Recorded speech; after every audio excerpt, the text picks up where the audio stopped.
Time and time again, Trump has floated taking away citizenship from U.S. citizens based on their ethnicity. We are a country guided by a monument to freedom and welcomes, quote, the huddled masses yearning to breathe free to our shores.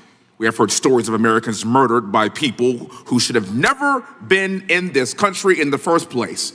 And I'll be damned if I have to listen to the defense of people that have no business being in this country in the first place, murdering other Americans. Representative Ocasio-Cortez took the congressional floor and labeled federal immigration enforcement a shadow unit. She claimed the former administration intended to strip legal nationality away from everyday Americans. Congressman Wesley Hunt quickly issued a solitary, highly pointed rebuttal. He declared plainly that he has lived as a black man his whole life. He firmly denied being any sort of racial extremist. Drop a subscription so we can jump straight into the details. Sure. President Trump ran on a promise to the American people that ICE would go after the worst of the worst. Well, we are now coming up on a year of this presidency, and I want to talk to the folks at home who feel disillusioned by what ICE is doing in our country. Because what we have seen is that ICE is not overwhelmingly going after criminals. In fact, over 70% of people currently detained in detention facilities do not have a criminal record. So who are they going after? They are going after 6-year-olds in my district. They are going after students and permanent residents for their political views. They are going after Americans born and raised in the United States. And time again, Trump has floated taking away citizenship from U.S. citizens based on their ethnicity. At every point, this administration has lied to us about ICE in America, while some of the wealthiest actors in our country have tried to sell us a myth to defend it, including private prison contractors. And that myth, that ideology, is that our immigrant neighbors are our enemies and more dangerous than us. And they sustain that myth because if everybody believes it, they can get away with robbing all of us. I want to remind you where the real crime is. It's in the oligarchs taking $170 billion of our money from health care and food assistance and public programs and taking that and funneling it into a secret police program. It's the authoritarians trying to create a black box because once it is established, they can put political dissidents inside of it. But their hatred is a story, a myth, and we can choose to reject it. Donald Trump and Stephen Miller want you to believe that this is who we are as a country. And we are here to say that it is not. We are a country that has fought and defeated the Confederacy, that has defeated a history of civil rights violations, of secret police, of fascism. We are a country guided by a monument to freedom on the waters of New York City, who shines brightly and welcomes, quote, the huddled masses yearning to breathe free to our shores. So right now, I ask everyone in our country to fight for that ideal, to fight for this legacy. Thank you, and I yield back. The gentleman yields back. The gentleman from Texas is recognized. Thank you, Mr. Chairman. The American people elected President Donald J. Trump with a clear mandate that was to secure our border and restore the rule of law, which is exactly what he has done by putting the American citizen first. That's exactly why the Permanent Trump Secure Border Act, and I want to thank my colleague from Texas, Mr. Roy, for doing this common sense immigration enforcement measure so we could codify this into law and to do exactly what the American people asked him to do. Now, for years, we have sat through hearing after hearing in this very room, listening to grieving mothers and fathers describe the unimaginable pain of burying a son or daughter because our border was deliberately left unsecured by the left. We have heard stories of Americans murdered by people who should have never been in this country in the first place. And I'll be damned if I have to listen to the defense of people that have no business being in this country in the first place, murdering other Americans. Sheridan Gorman, Katie Abraham, Chloe Polson, Lincoln Riley, Jocelyn Nungary, Rachel Morin. Their names, say their names. Yet my colleagues on the left continue to oppose the very policies that would have prevented these tragedies. I want to thank my law enforcement officers. I want to thank federal law enforcement officers. I want to thank ICE agents.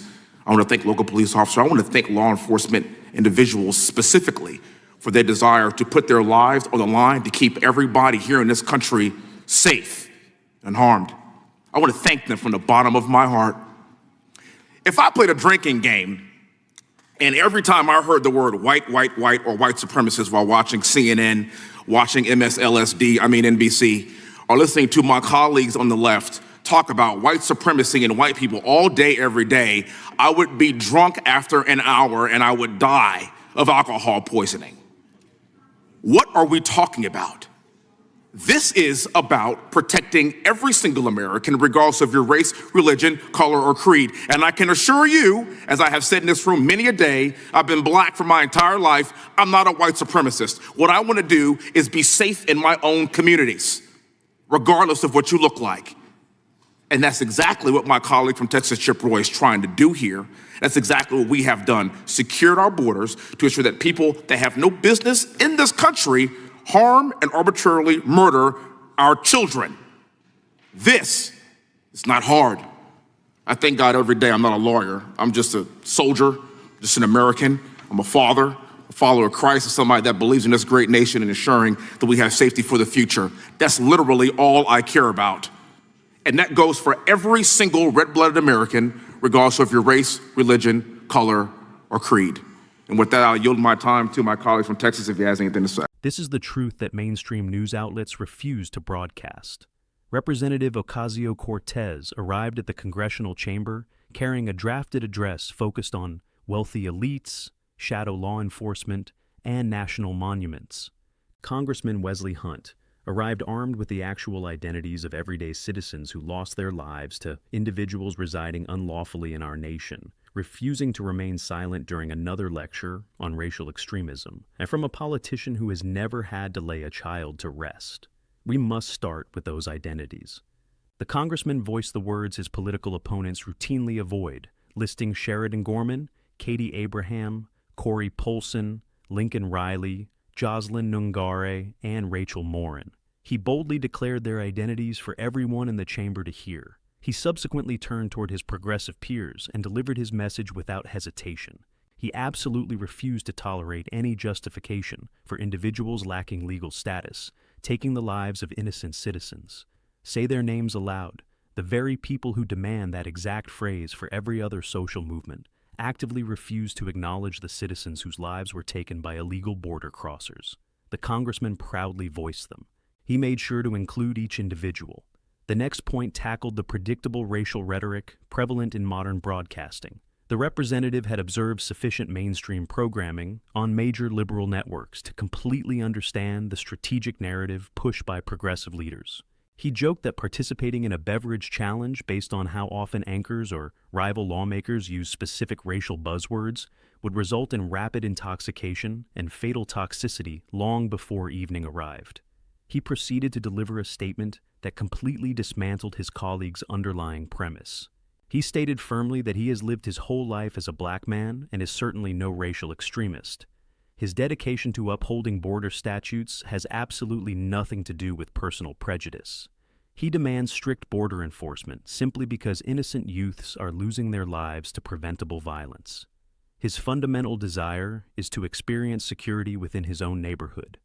Every citizen across this country is fully entitled to personal safety, regardless of their background or personal beliefs. The third major topic involved a staunch defense of federal immigration authorities. The lawmaker explicitly expressed gratitude toward federal agents, regional police, and national security teams who risk their lives daily to shield our citizens, regardless of physical appearance. While his opponent used her speaking time to label border agents as a billionaire-backed shadow force, he used his moment to honor the dedicated individuals wearing the uniform. The final section highlighted the clear electoral directive. He ensured the legislative body remembered the exact outcome of the recent national election. The voting public handed the incoming administration an undeniable order to lock down our boundaries, reinstate legal order, and prioritize our citizens above all else. This straightforward agenda is precisely what the proposed conservative border legislation intends to cement into federal law. The voters made their voices heard, and the legislative branch is finally paying attention. Progressive politicians can label these policies as racially motivated as much as they desire. The congressman concluded with a powerful statement revealing his true personal character. He expressed daily gratitude to God that he is not an attorney but merely a veteran, an everyday citizen, a father, a devoted Christian, and someone who deeply believes in this incredible country, wanting it to remain perfectly safe for every upcoming generation, regardless of individual race, religion, color, or creed.